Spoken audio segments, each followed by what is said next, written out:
Ryan Grubb is headed to the NFL to be the offensive coordinator for the Seahawks. Where does that leave Alabama? Who do they go to next? Heck, do they make an internal hire? Do they go outside? We'll give you our thoughts on what this means for Alabama, and we'll also give you our thoughts on who we think should be the next OC in Tuscaloosa here. Just a matter of minutes. But first things first, Alabama fans, make sure you're locked in right here. This show, The Hard Count, is on live, like full hour-long episodes 3 times a week, Tuesday, Wednesday, Thursday, 11 a.m. Eastern, right here on this platform, the On3 YouTube channel. If you're subscribed, there is a better chance of you not missing it. We don't want y'all to miss it. We want y'all in here in the live chat with us having a good time. So appreciate you in advance for that. So Ryan Grubb going to the NFL. And if you're an Alabama fan, this is a bit of a gut punch because this was the guy who I think brought a lot of excitement with him. There was a point in time actually when Nick Saban was the head coach where Ryan Grubb was flown to Tuscaloosa to potentially be the next OC for Alabama before Tommy Rees got the job. So there was already some excitement, familiarity even with the fan base in terms of like doing your homework on Ryan Grubb because you thought he was going to be your next OC. Then you thought he was going to be next OC for 2024 with Kalen DeBoer.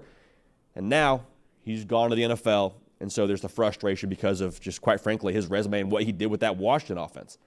And if you're coming at it from Ryan Grubb's perspective, like that, it makes a little bit of sense. Like, obviously, they were in Seattle with Washington. He gets to stay in Seattle. He gets to keep his family in Seattle. And also, let's call a spade here, too. If you want to coach at the very highest level this sport has to offer, it's the NFL. I talked to a college coach the other day who told me, hey, guys are lining up for NFL jobs. The reason why you're not seeing quite as much of an exodus as maybe people are talking about is because not everybody is qualified for one of those jobs in the NFL.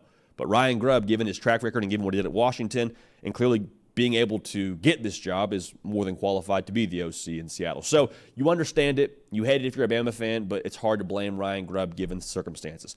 So the ultimate question now is what now? What happens next in Tuscaloosa when it comes to who could be your next OC? Got a couple of thoughts here. If you're going with an outside hire, I think Kirby Moore from Missouri is probably the way that I would lean. Again, offensive coordinator at Missouri. He's worked with Kalen DeBoer when he was at Fresno State. He's a rising star in this sport, man. Like Kirby Moore, he's being talked about right now as the OC at Alabama. I guarantee you, in the next 2 years or so, maybe even less than that, he will be in contention for a lot of head coaching positions. I think he's that kind of a coach, and he's got that kind of stock right now that's booming. They averaged right around 33 points a game in the SEC. So you're not worried about Kirby Moore being in over his head and not being able to keep up in the SEC. Like, you already know, the guy's cut out for it. He's built for it. He's been there. He's done that to a degree. Now, with that being said, if you're Kalen DeBoer, do you want to go outside? Do you want to go outside your staff? And because, there's a little bit of risk if you're going outside of the walls of what you already have in-house and what was successful last year at Washington. If you're going outside, I would pick Kirby Moore. But if you want to go inside those 4 walls, a name that comes up on a lot of these hot boards is currently Alabama's tight end coach, Nick Sheridan. And Nick Sheridan also has offensive coordinator experience. He was an OC at Indiana for a brief period of time. This is the hire that I think you make if you're Kalen DeBoer, if you want to try and just maintain status quo. Like, hey, look, we're getting further and further into this offseason.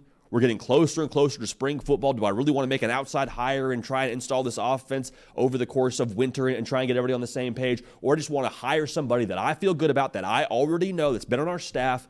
I know what I'm getting if I hire Nick Sheridan. Is it the highest ceiling hire? Maybe not.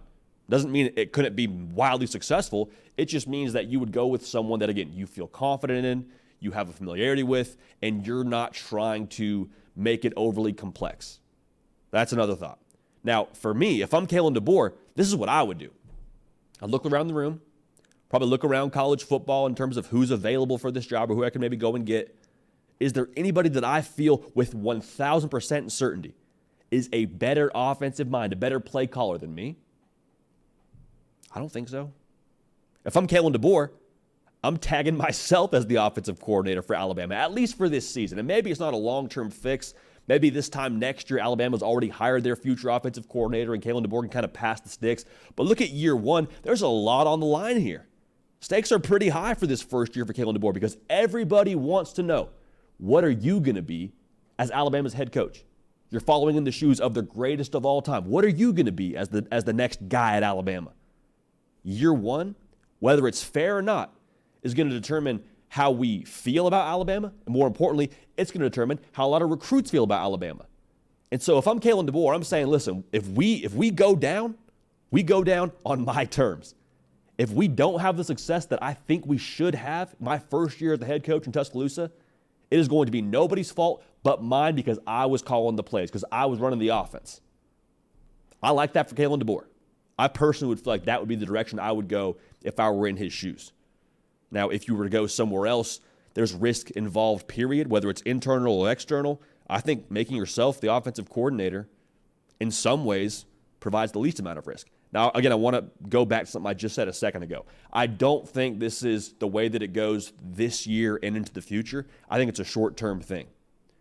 The whole coaching carousel cycle in itself has kind of presented some weird circumstances and a weird timeline, but if I'm Kalen DeBoer, I run the show this year, I get it off the ground, and like any good CEO during a startup, eventually you start to sort of delegate more responsibilities and get to where you feel confident, to where you can sort of just delegate even more so and not be quite as hands-on on the offensive side of the football. So that's how I feel about it. If I'm Kalen DeBoer, I'm making myself the OC. But obviously, as soon as we have news on this, as soon as we have a firm hire for Alabama, we'll have thoughts on it right here on this channel. So make sure you're subscribed. Hey, get at me on Twitter, get at me on Instagram at Judy Pickell, and let me know who you think should be the next OC in Tuscaloosa. Who would be your pick? Curious to hear. We appreciate y'all. We love y'all. Going to keep this party rolling, and we will see y'all next time.